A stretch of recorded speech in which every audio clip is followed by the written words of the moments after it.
Friends, welcome to our channel. ఇక discharge అయిన రాజేశ్వరి అయితే అవని నేను కొంచెం మాట్లాడాలి అని చెప్పి పైకి తీసుకొని వెళ్ళిన తర్వాత, చూడు, డాక్టర్ని కూడా కనుక్కున్నాను, భరత్ నా కొడుకే అని తెలిసింది. పల్లవి మీ అమ్మ మీనాక్షికి పుట్టిన కూతురే అన్న నిజం కూడా బయటపడింది. ఇప్పుడు చెప్తున్నాను, నువ్వేం చేస్తావో నాకు తెలీదు. నా కొడుకు భరత్ నాకు కావాలి అని చెప్పి అనగానే, అదేంటి పిన్ని, ఇప్పుడు నువ్వు పల్లవిని వదులుకోగలవా?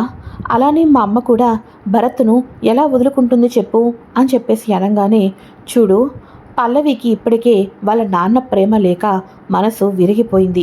పల్లవికి ఈ నిజం ఎట్టి పరిస్థితుల్లోనూ తెలియకోకూడదు. కానీ భరత్ మాత్రం నాకు కావాల్సిందే. ఒకవేళ నువ్వు మీ అమ్మతో చెప్పి భరత్ను గనక నా దగ్గరికి పంపించలేదే అనుకో, నా కొడుకుని నేను ఎలా ఎక్కడికి వెళ్ళి ఎలా సొంతం చేసుకోవాలో కూడా నాకు తెలుసు అని చెప్పేసి వార్నింగ్ అయితే ఇస్తుంది. ఆ తర్వాత ఇక అవని వాళ్ళు ఇంటికైతే బయలుదేరుతారు. ఇక పల్లవి వచ్చే ముందు, డాడ్ నన్ను పట్టించుకోవటం లేదు, డాడ్ ఒకప్పటిలా లేనే లేడు, పూర్తిగా మారిపోయాడు, నువ్వేమో ఇటువంటి పనులన్నీ చేసి నాకు దూరం అయిపోదామనుకుంటే నన్నెవరు పట్టించుకుంటారమ్మా, నన్ను ఎప్పుడు వదలనని నాకు ప్రామిస్ చెయ్యి అని చెప్పేసి వాళ్ళ అమ్మ దగ్గర ప్రామిస్ తీసుకొని మరి ఇక అవని వాళ్ళు పల్లవి వాళ్ళు అయితే తిరిగి ఇంటికైతే వెళ్ళిపోతారు కదా. ఇక అవని వాళ్ళు ఫస్ట్ అయితే వెళ్తారు. మొత్తం కూడా పార్వతితో మాట్లాడుకుంటూ ఉంటారు. ఆ తర్వాత నిదానంగా పల్లవి ఇంట్లోకి అయితే వెళ్తుంది. పల్లవి ఇలా ఇంట్లోకి వెళ్తుందో లేదో ఇక వెంటనే, అమ్మ శ్రియ, ఇవి చిన్న చిన్న పనులే అయినా కూడా నువ్వు చేయకూడదమ్మా, డెలివరీ డేట్ కూడా దగ్గర పడింది కదా, నీకు ఇష్టమైనవని ఇవన్నీ చేసి పెట్టాను, ఇవి తిను, ఒక హాఫ్ అన్ అవర్ అయ్యి నీకు జ్యూస్ కూడా తీసుకొని వస్తాను అని చెప్పేసేసి పార్వతి అయితే అంటూ ఉంటుంది. ఈ లోపల ఇదంతా కూడా గుమ్మం దగ్గర నుంచి చూస్తున్న పల్లవి అయితే, దీని పని బాగుంది, దీనికి అంతా కూడా ఎంత బాగా ట్రీట్ చేస్తున్నారో, కూర్చోపెట్టి కాలు కింద కందలనుకోకుండా చూసుకుంటున్నారు. అదే ఇప్పుడు నేను ఇంట్లోకి రాగానే నా గురించి ఎన్నెన్ని పనులు వెయిట్ చేస్తున్నాయో ఏంటో, నడుము నొప్పి వచ్చేస్తుంది. ఛా, నాది ఒక బతుకేనా అనిపిస్తుంది. అయినా కూడా ఇలాంటి ప్రాబ్లమ్స్ ఫేస్ చేస్తానని కలలో కూడా అనుకోలేదు అని చెప్పేసేసి ఇక పల్లవి అయితే లోపలికైతే వెళ్తుంది. ఇక పల్లవి లోపలికి వెళ్ళంగానే, అక్కడ షింక్లో చాలా అంట్లున్నాయి, వెళ్ళి తోము అని చెప్పేసి పార్వతి అనగానే, సరే అత్తయ్య అని చెప్పి అనుకుంటూనే ఒక్కసారిగా పల్లవి అయితే కింద పడిపోతుంది. ఇక వెంటనే అవని వచ్చేసేసి పల్లవి పల్లవి అని చెప్పేసి లేపుతూ ఉంటుంది. ఊరుకోవదినా, పల్లవివన్నీ నాటకాలు, రావటం అమ్మ షింకులు అంట్లున్నాయని చెప్పింది కదా, ఎలా తప్పించుకోవాలో తెలియక ఇదిగో ఈ రకంగా కళ్ళు తిరిగి పడిపోయినట్టు నటిస్తున్నట్టుంది. ఇలాంటి పల్లవి నాటకాలు బోలెడు చూశాను వదినా. పల్లవి లే లే, నీకే చెప్పేది లే అని చెప్పేసి ముఖం మీద వాటర్ కొడుతూ ఉంటాడు. కన్నయ్య, ఒక నిమిషం ఆగు, నిజంగానే పల్లవి కళ్ళు తిరిగి పడిపోయినట్టుంది, ప్రతిసారి అలా తీసుకోకూడదు కదా అని చెప్పేసి ఇక పల్లవిని పడుకోబెడతారు. ఇక నాకెందుకో టెన్షన్గా ఉంది, డాక్టర్కి కాల్ చేద్దామని చెప్పేసి డాక్టర్కి అయితే కాల్ చేసి, ఉన్నట్టుండి ఇక పల్లవి కింద పడిపోయింది, మీరే చూడాలి డాక్టర్ అని చెప్పేసి అనగానే, సరే అయితే నేను చెప్పేసి డాక్టర్ చెకప్ చేస్తారు. డాక్టర్ చెకప్ చేసిన తర్వాత ఇక పల్లవి ప్రెగ్నెంట్ అని చెప్పడంతో అవని వాళ్ళు అంత సంతోషపడుతూ ఉండగా, డాక్టర్ నిజంగానేనా, లేకపోతే మీరు లేని టైంలో అది మీకేమైనా సరే ఇలా ప్రెగ్నెంట్గా ఉన్నానని చెప్పమనిందా అని అనగానే, అదేంటండి, అసలు కళ్ళు తిరిగిపోయిన అమ్మాయి ఎవరో కూడా నాకు తెలీదు. ఇక అక్షయ్ గారు కాల్ చేసి పిలిపించారు, పేషెంట్ని ట్రీట్మెంట్ చేశాను, తను నిజంగానే ప్రెగ్నెంట్, కావాల్సి వస్తే ఇంకో డాక్టర్తో కూడా చెక్ చేయించుకోండి అని చెప్పేసి అనగానే, సారీ డాక్టర్, ఇది మీ తప్పు అనటం లేదు, పల్లవి అంతకుముందు ఇలాంటి వేషాలు వేసింది, అందుకనే మీకు మరీ కన్ఫర్మ్ చేసుకుందామని అడుగుతున్నాం అని అనగానే, ఎస్ 100% కన్ఫర్మ్ అని డాక్టర్ చెప్పడంతో అప్పుడు కమల్ కూడా నమ్ముతాడు. ఇక మెల్లగా పల్లవి కూడా కళ్ళు తెరుస్తుంది. ఇక ఇంట్లో ఉన్న వాళ్ళందరూ కూడా పల్లవికి కాంగ్రాచులేషన్స్ చెప్పడంతో ఇక పల్లవి అయితే చాలా సంబరపడిపోతుంది. ఇన్నాళ్లకు నేను కూడా తల్లిని కాబోతున్నానా, శ్రీయాకి జరుగుతున్నవన్నీ కూడా ఇప్పుడు నాకు కూడా జరుగుతూ ఉంటాయన్నమాట. అమ్మయ్య, ఇక ఈ ఇంట్లో పని మనిషి అవతారం అయితే నాకు ఎట్టి పరిస్థితుల్లోనూ ఉండదులే అని చెప్పేసేసి చాలా సంబరపడిపోతూ ఉంటుంది పల్లవి అయితే. ఇక ఇదిలా ఉండగా అవని ఒంటరిగా కూర్చొని ఆలోచిస్తూ ఉంటుంది. ఇక అక్షయ్ వచ్చి, అవని, ఎందుకని నీలో నువ్వే ఈ మధ్య చాలా బాధపడిపోతున్నావు, ఈ మధ్య నాకు కొన్ని విషయాలు కూడా చెప్పటం లేదు, ఇక భరత్ రాజేశ్వరి అత్త కొడుకన్న విషయం కూడా హాస్పిటల్ దగ్గరే తెలిసింది. అవును, మా అత్త నిన్ను పర్సనల్గా పైకి పిలిచి ఏం మాట్లాడింది అని అనగానే, ఏవండి, రాజేశ్వరి పిన్ని అస్సలు నన్న మాట అర్థం చేసుకోవటం లేదండి.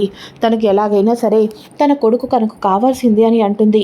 ఏదేమైనా అయినా ఇక తన కొడుకుని ఎలా సొంతం చేసుకోవాలో కూడా నాకు తెలుసు అని చెప్పేసి అంటుందండి. ఇప్పుడు అమ్మ ఇక భరత్ లేకుండా బ్రతకలేదు అండి. ఇలాంటి టైంలో నాకు ఏం చేయాలో అర్థం కావటం లేదు అని చెప్పేసి అనగానే, సరే అయితే అవని, నువ్వు ఒక్కదానివే కూర్చొని ఇలా ఆలోచించి నీ మైండ్ ఎందుకని చెప్పేసేసి అంత ఇదిగా పాడు చేసుకుంటున్నావు. ఈ సమస్యకి ఒక పరిష్కారం ఉంది అని అనగానే, ఏంటండి అది అని చెప్పి అనగానే, ఏంటా, ఇక చక్రధర్ మావయ్య ఇన్ని రోజులు ఎలా అయితే రాజేశ్వరి అత్త దగ్గర ఉన్నాడో ఇక రాజేశ్వరి అత్త దగ్గరికి వెళ్ళిపోవాలి. అప్పుడు మెల్లగా రాజేశ్వరి అత్తకు కూడా మార్పు అనేది వస్తుంది. ఇక మెల్లమెల్లగా అంతా సర్దుకుంటుంది. ఇక్కడ భరత్ కూడా ప్రశాంతంగా ఉంటాడు. కొన్ని రోజులు ఇలా అయిన తర్వాత నిజ నిజాలు అన్నది మనం అప్పుడు చెప్పచ్చు అని చెప్పేసేసి అక్షయ్ అయితే అంటాడు. సరేనండి, ఈ విషయం ఇక వెంటనే నాన్నకు చెప్పాలి అని అనగానే, సరే అయితే నేనే మావయ్యకి కాల్ చేస్తాను అని చెప్పేసేసి ఇక చక్రధర్ని ఒక ప్లేస్కి అయితే రమ్మంటారు. అమ్మ అవని, ఏంటమ్మా ఏదో అర్జెంటుగా మాట్లాడాలి అని చెప్పేసేసి రమ్మన్నావు అని అనగానే, నాన్న మళ్ళీ మీరు పిన్ని దగ్గరికి వెళ్ళిపోవాలి నాన్న అని అనగానే, ఏం మాట్లాడుతున్నావమ్మా అవని, నేను మళ్ళీ తిరిగి ఆ ఇంటికి వెళ్ళడం అంటే నన్ను నిన్ను చంపుకోవటమే అని అనగానే, అది కాదు నాన్న, ఇప్పుడున్న సమస్యలు ఎలాంటివో నీకు తెలుసు.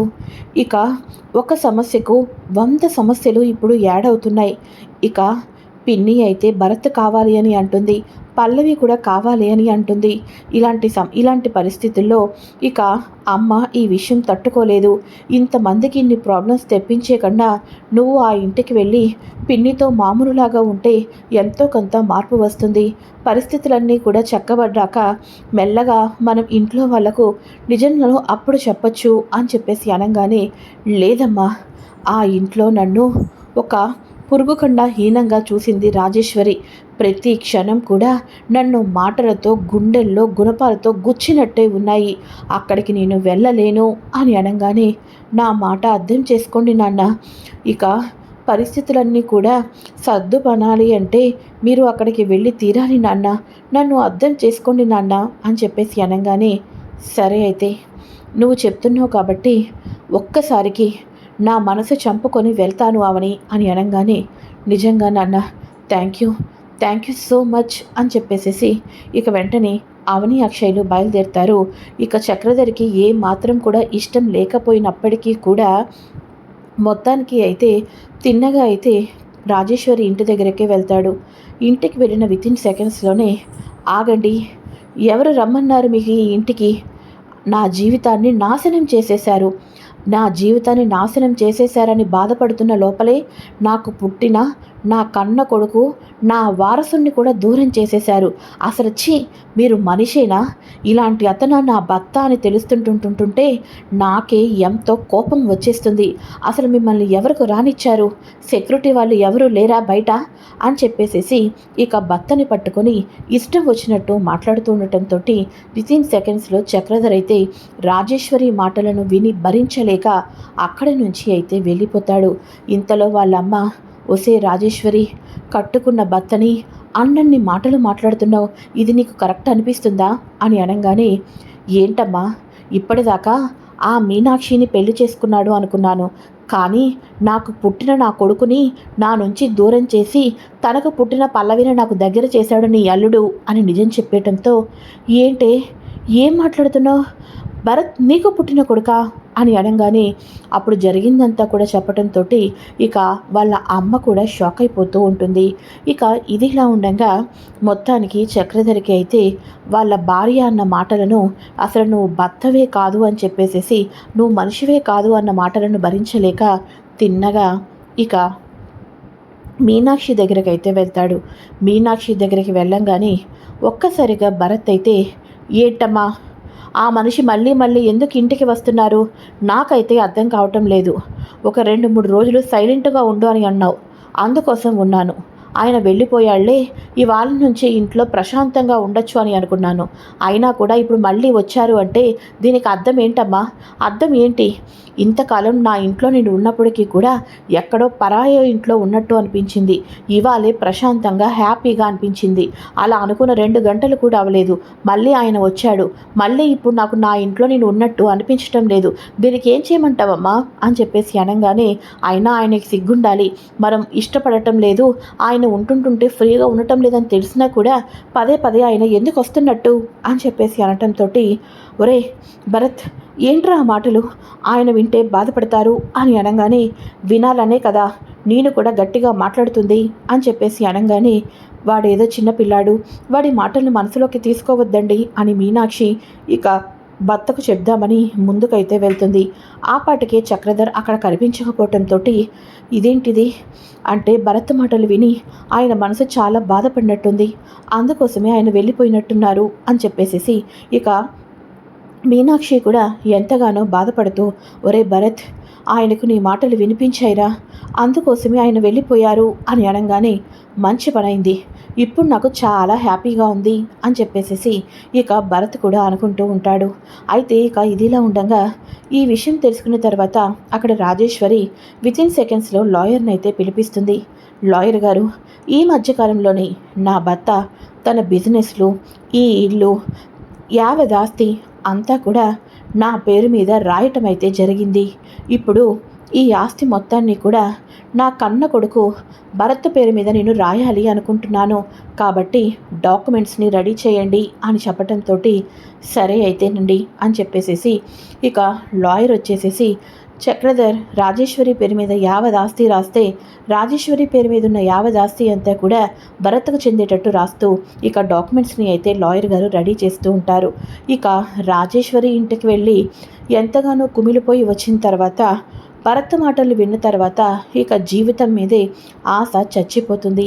ఇదిలా ఉండగా ఇక ఏం చేయాలో తెలియక తన ఫ్రెండ్ని కలుద్దామని చెప్పేసేసి బార్ షాప్కి అయితే వెళ్తూ ఉంటాడు చక్రధర్. ఇలా బార్ షాప్కి వెళ్తూ ఉన్న సమయంలో పల్లవి అయితే కనిపిస్తుంది. అసలు నువ్వు నన్ను ఏమైనా పట్టించుకుంటున్నావా? ఇప్పుడు నేను ఎంతో ఆనందంతో డాడ్, నేను తల్లిని కాబోతున్నాను అని చెప్పేసేసి ఎంతో సంబరంతో చెప్పాలి అనుకున్న టైం, కానీ అసలు నన్ను కానీ మా మామ్ని కానీ నువ్వు పట్టించుకోవటం లేదు. నువ్వు ఇంతలా మారిపోతావని అస్సలు అనుకోలేదు.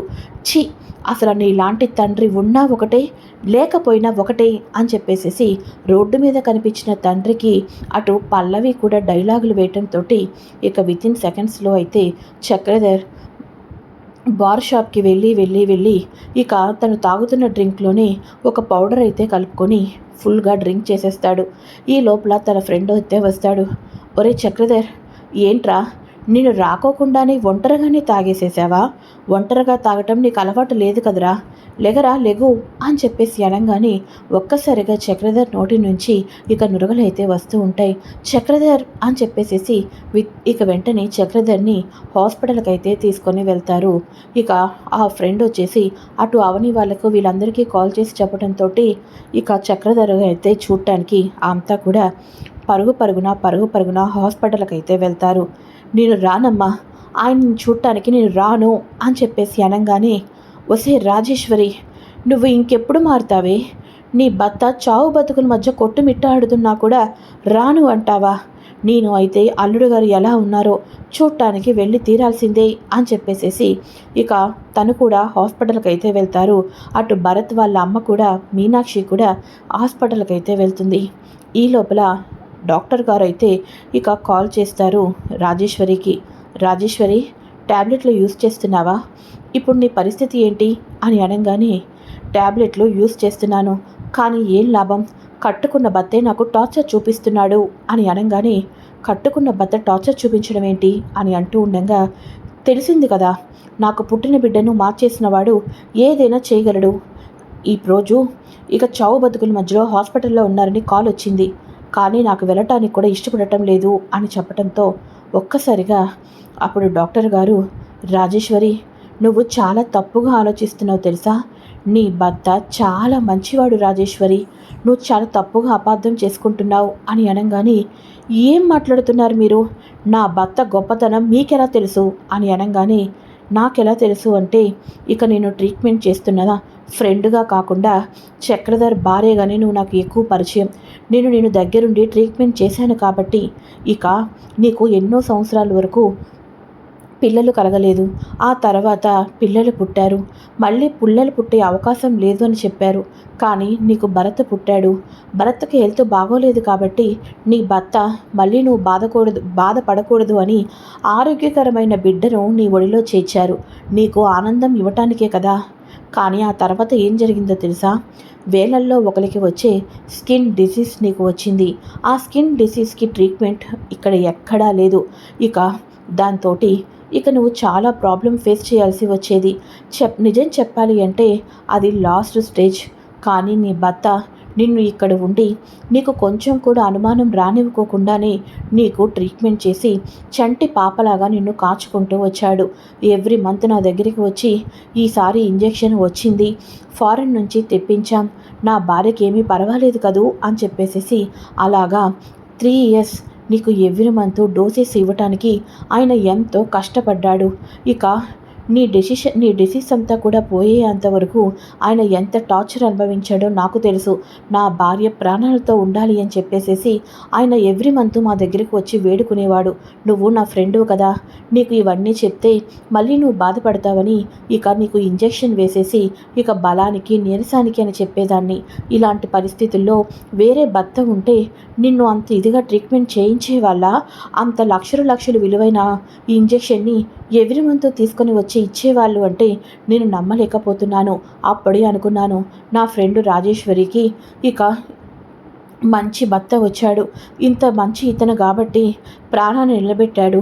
లేకపోతే నా ఫ్రెండ్ రాజేశ్వరి ఎప్పుడో ఏదో అయిపోయి ఉండేది అని నేను చాలాసార్లు అనుకున్నాను. అలాంటి భర్తని పట్టుకొని ఇప్పుడు ఇన్ని మాటలు అంటున్నావంటే వినటానికి నాకే చాలా బాధగా ఉంది. ఇక నీ భర్త వింటే ఆయన తట్టుకోగలడా అని చెప్పేసేసి ఐ థింక్ నువ్వు అన్న మాటలకే ఆయన మనసు విరిగిపోయి ఉంటుంది. వెళ్ళు, నీ భర్తను నువ్వు కాపాడుకో రాజేశ్వరి అని చెప్పేసేసి ఇక చెప్పడంతో ఒక్కసారిగా రాజేశ్వరి కళ్ళు అయితే తెరుచుకుంటుంది. ఇక భయపడిపోతూ హాస్పిటల్కి అయితే రాజేశ్వరి ఏవండి అని ఇక ఏడుస్తూ లోపలికైతే వెళ్తుంది. ఆయన ఆల్కహాల్లో ఇక పౌడర్ అనేది పురుగుల మందు అనేది చాలా హెవీ డోస్లో అయితే వేసేసుకున్నారు. ఆయన ప్రాణానికి చాలా ప్రమాదం. ఇక మా ప్రయత్నం మేము చేస్తున్నాం, కానీ ప్రాణానికైతే గ్యారెంటీ ఇవ్వలేమో అని డాక్టర్స్ చెప్పడంతో ఇక వెంటనే అమ్మ అవని అని చెప్పేసేసి అటు మీనాక్షి కూడా ఏడుస్తూ ఉంటుంది. ఇక్కడ రాజేశ్వరి కూడా ఒకటే కన్నీళ్ళు పెట్టుకుంటూ ఉంటుంది. అలాంటి టైంలోనే మీనాక్షి, ఒరే భరత్, చూసావా అమ్మ ఎంతలా ఏడుస్తుందో? అమ్మని నువ్వు అర్థం చేసుకోవటం లేదురా. అమ్మ ఆయనని ఇంట్లో ఉంచింది ఇటువంటి పరిస్థితి రాకూడదు అని చెప్పేసేసి, నువ్వేమో అది అర్థం చేసుకోలేకపోతున్నావు. ఇంతకాలం అమ్మ కళ్ళమట కన్నీళ్లు పెట్టుకోలేదు. ఎందుకంటే తన భర్త ఎక్కడున్నా సంతోషంగా ఉన్నాడు. రాజేశ్వరి పిన్ని దగ్గరైనా సరే ప్రశాంతంగా, ఆనందంగా, ఆరోగ్యంగా ఉన్నాడు.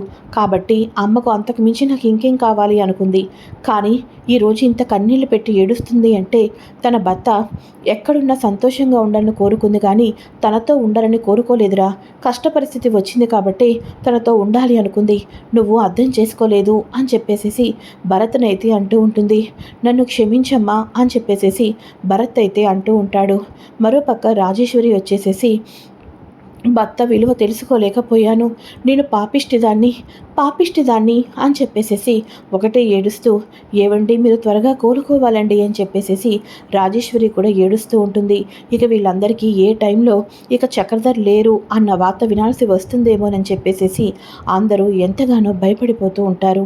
ఇలా భయపడిపోతూ ఉన్న సమయంలో ఒక్కసారిగా పల్లవికి ఫోన్ కాల్ వస్తుంది.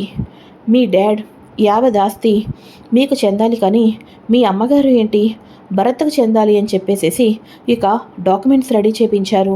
ఒకసారి మీకు ఇన్ఫర్మేషన్ ఇద్దామని కాల్ చేశాను మేడం అని లాయర్ పల్లవికి కాల్ చేయడంతో, మా మామ్కి ఏమైనా పిచ్చా? భరత్కి ఇక ఆస్తి రాయించడం ఏంటి? అసలు ఇప్పుడు ఏం జరుగుతుంది? మా మామ్ ఏ నిర్ణయం తీసుకుంది అని చెప్పేసేసి, మామ్ ఈ టైంలో నాకేం చేయాలో కూడా అర్థం కావటం లేదు.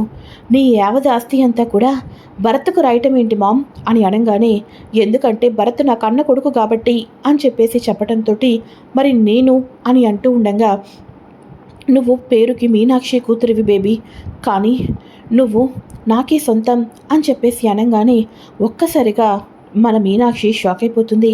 ఏంటమ్మా అవని, భరత్ తన కొడుకు అంటుందేంటి అని చెప్పేసి అనగానే, ఇప్పుడు ఇవన్నీ అవసరమా పిన్ని? ఒక పక్క నాన్న ఏ టైంలో ఏం వార్త వినాల్సి వస్తుందో ఉంది.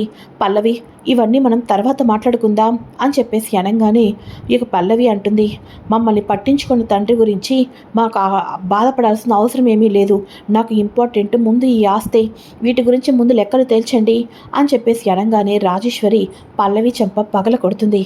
ఏంటి, నీ తండ్రి నీకేం తక్కువ చేశాడే? అవనికి భరత్కి అన్న తండ్రి ప్రేమ లేకుండా పెరిగారు. 25 ఏళ్ళు తండ్రి ఒడిలో పెరిగి తండ్రి ప్రేమ ఏంటో తెలిసిన నువ్వు ఈరోజు ఈ రకంగా మాట్లాడుతున్నావంటుంటుంటే నాకే చాలా కోపం వస్తుంది అని చెప్పేసి అంటూ ఉండగా, ఈ లోపల అసలు ఆస్తి గురించి ఏంటి, అదే కదా నీకు కావాలి అని చెప్పేసేసి అప్పుడు రాజేశ్వరి మొత్తం నిజాలు చెప్పేస్తుంది. ఇక వెంటనే భరత్ వచ్చేసేసి, అమ్మా, నేను ఆవిడ కొడుకున ఆస్తి మొత్తం నాకు రాసిందా? నేను నమ్మలేకపోతున్నాను అని చెప్పేసేసి ఇక ఎవరికి వాళ్ళు అనుకుంటూ ఉండగా, ఇక పల్లవి కూడా తల్లి అయింది కదా, తల్లి అయినందు మూలన తనకి కూడా తల్లి విలువ గొప్పతనం ఏంటో తెలిసి వస్తుంది. ఏంటి, నేను మీనాక్షికి పుట్టిన కూతుర్నా? నేను ఇప్పుడు తల్లిని అయిన తర్వాత తల్లి ప్రేమ ఏంటో నాకు అర్థమవుతుంది. అలాంటిది నా తల్లిని పట్టుకొని నేను అనరాని మాటలు అన్నానా? నా తల్లిని కిడ్నాప్ చేసి నా తల్లి మీద నేనే చేసుకున్నానా? నేను ఇంత పాపిష్టిదాన్నా అని చెప్పేసేసి పల్లవి లోపలికే పల్లవికి అన్నీ గుర్తుకు వచ్చి పశ్చాత్తాప పడుతూ ఉంటుంది. ఈ లోపల ఇక డాక్టర్స్ అయితే మొత్తానికి ఆపరేషన్ చేశాం, చావు అంచుల దాకా వెళ్ళిపోయారు, ఇక మొత్తానికి ఆయన పని అయిపోయింది అనుకున్నాం. కానీ ఇక ఆయన ప్రాణం గట్టిది, he is out of danger అని డాక్టర్లు చెప్పడంతో అప్పుడు రాజేశ్వరి వాళ్ళు ఊపిరి పీల్చుకుంటారు. అప్పుడు అవని అంటూ ఉంటుంది, ఇప్పుడు భర్త విలువలు ఏంటో అందరికీ తెలిసి వచ్చాయి, కన్న తండ్రి ప్రేమలేంటో అందరికీ అర్థమయ్యాయి. మనలో మనకి గొడవలు, ఈ కోపాలు తాపాలు ఎందుకు పల్లవి? మనందరం ఒక చెట్టు దగ్గర పుట్టి పెరిగిన వాళ్ళం కాబట్టి, ఒక చెట్టు గూటి పక్షులం. మనం దయచేసి ఈ పంతాలు కోపాలు వదిలేసేయండి పిన్ని. భరత్ పేరు మీద నువ్వు ఆస్తి రాసావంటే భరత్ని ఎంత ప్రేమిస్తున్నావో అర్థమైంది. భరత్, నువ్వు కూడా నీకు అమ్మ కన్నా ఇక ఎవరు ఎక్కువ కాదు, కానీ తనని కూడా అమ్మ ప్రేమను చూపించాలి అని చెప్పేసేసి పల్లవి అవని అయితే చెప్తూ ఉంటుంది. ఇక పల్లవిలో కూడా మార్పు వస్తుంది. మీనాక్షిని అమ్మగా అమ్మ అని పిలుస్తూ దగ్గరికి వెళ్తూ ఉంటుంది.